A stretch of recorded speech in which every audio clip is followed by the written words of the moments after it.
Morning, idol. Gawa tayo ng takip sa higaan idol. Pasok mo sa lalim, doon tumatay.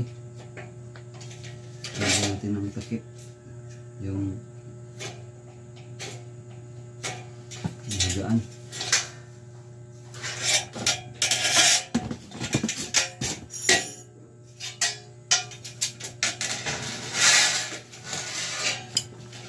Takip mo idol, may itong aso doon sa lalim ng mata eh. Pumapasok kahit may dingding ka ng